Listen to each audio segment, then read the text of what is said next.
জয় হিন্দ, জয় ভারত। এআরডিএম পক্ষ থেকে আজকে আমরা West Bengal coordination committee meeting করলাম সেন্ট্রালকে নিয়ে। আজকে সেন্ট্রাল থেকে আমরা সুদর্শন বাবু এসেছিলেন অ্যাডভাইজার হিসাবে, আমি সেন্ট্রাল সদস্য হিসাবে এসেছিলাম, আর আমাদের গোলাম মুর্তুজা সাহেব, ইনামুল্লাহ তোতা বাবু আর ইমরান বাবু, সবাই বাবু এসেছিলেন এখানে।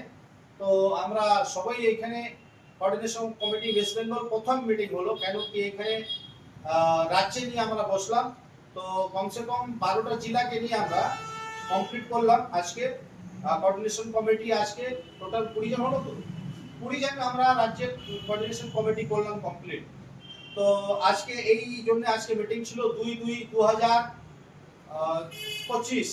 তো আপনি দেখতে পাচ্ছেন আমরা যত ভাইরা আছে সবাই এখানে ডান দিকে আর বাঁ দিকে আমরা সবাই একসঙ্গে মিলে আপনাদের যত আমাদের জেলা ওয়াইজ মেম্বার আছেন, যত সেন্ট্রালে আছেন, রাজ্যে আছেন, ব্লকে আছেন, যত মেম্বার আছেন, প্রত্যেক ড্রাইভার ভাইকে একটা বার্তা এখান থেকে দিতে চাইছি আমরা, কি আপনারা মজবুত করে মেম্বারশিপ তৈরি করুন আর অ্যাক্টিভ হয়ে যান। কেন কি যখন অব্দি অ্যাক্টিভ হবেন না, যখন অব্দি জেলাকে মজবুত করবেন না, তখন অব্দি আপনি লিডার হতে পারবেন না। তো প্রত্যেক মেম্বার ড্রাইভার ভাই ভারতবর্ষে যেই জায়গায় হোক না কেন ড্রাইভার ভাই, তাদেরকে বুঝান, তাদেরকে মেম্বারশিপ জন্য এরকম ফর্ম ফিল আপ করে আইডিটা কমপ্লিট করে দিন। এটা ফর্ম ফিল আপ করে তারপরে আইডি কার্ড পেয়ে যাবেন আপনারা।